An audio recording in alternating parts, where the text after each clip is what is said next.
मानव की अद्भुत यात्रा, जान और संचार की कहानी। बहुत समय पहले जब धरती पर इंसान ने कदम रखा, तब उसे अपने विचारों और भावनाओं को व्यक्त करने की शक्ति का एहसास हुआ। भगवान ने उसे तर्क करने और संवाद करने की क्षमता दी थी। लेकिन तब इंसान के पास वो माध्यम नहीं थे जो आज हैं। उसे दूसरों के साथ अपने विचार, अनुभव और कहानियां साझा करने की तीव्र इच्छा थी। इसलिए उसने अलग-अलग तरीके विकसित करने शुरू किए। यह कहानी उसी सफ़र की है, जहाँ से उसने चित्रों, संकेतों और लिखने की कला का विकास किया। शुरुआत चित्रों की भाषा। प्राचीन समय में जब लोग एक दूसरे से बातें नहीं कर सकते थे, तब उन्होंने चित्रों के माध्यम से संवाद करना शुरू किया। इंसान ने अपने आसपास की चीज़ों जैसे पहाड़, नदी, पेड़, जानवरों के चित्र बनाना शुरू किया।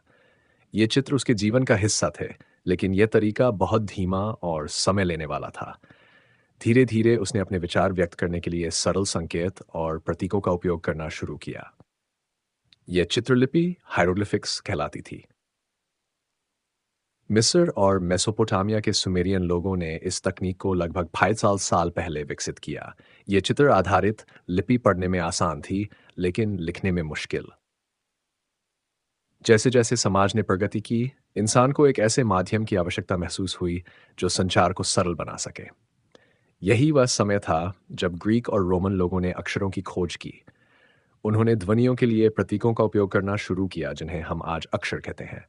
उदाहरण के लिए प और अर को मिलाकर पापा बनता है। धीरे धीरे हर भाषा के लिए एक विशेष लिपि विकसित हुई। भारत में सबसे पुरानी लिपि सिंधु घाटी सभ्यता की खोजी गई, लेकिन इसे अभी तक पढ़ा नहीं जा सका है। बाद में ब्राह्मी, खरोष्ठी और कई अन्य लिपियों का उपयोग किया गया। अधिकांश भारतीय लिपियां ब्राह्मी लिपि से निकली हैं, जो ध्वनियों पर आधारित हैं। गणना की शुरुआत। गणना का तरीका भी अपने आप में एक अद्भुत खोज थी। प्राचीन लोग अपने मवेशियों और शिकार की संख्या को गिनने के लिए लकड़ियों, कंकरों और पत्थरों का इस्तेमाल करते थे। भारतीयों ने सबसे पहले अपनी उंगलियों से गणना करना शुरू किया। इसी दौरान शून्य, ज़ीरो की अवधारणा का जन्म हुआ, जिसे भारतीयों ने विकसित विकसित किया। जब अरबों ने भारत पर आक्रमण किया, तो उन्होंने इस नई अवधारणा को सीखा और इसे पूरी दुनिया में फैलाया। आज का अंतर्राष्ट्रीय अंक प्रणाली भारतीय अंक प्रणाली पर आधारित है।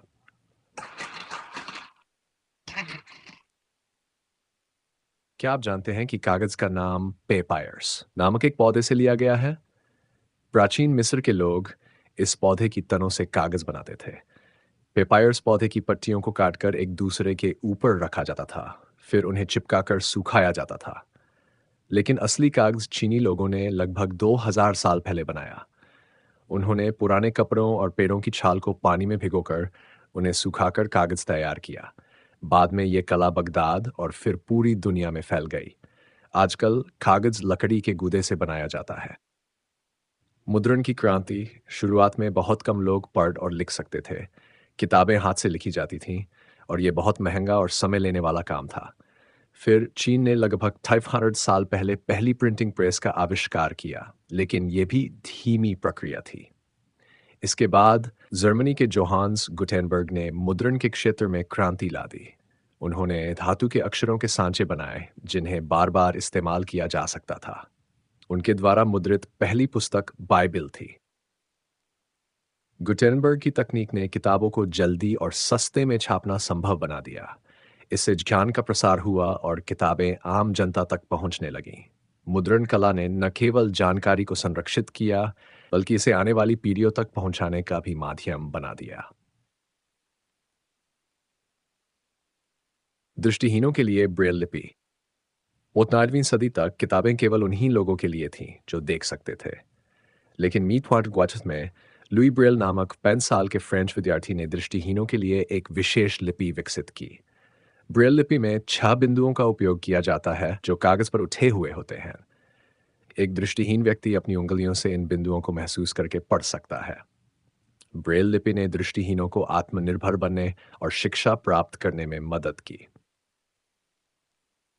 शिक्षा और प्रगति। शिक्षा किसी भी देश की प्रगति की कुंजी है। दुनिया के कई देशों में 100% साक्षरता है, क्योंकि वे पढ़ने और लिखने की क्षमता को बहुत महत्व देते हैं।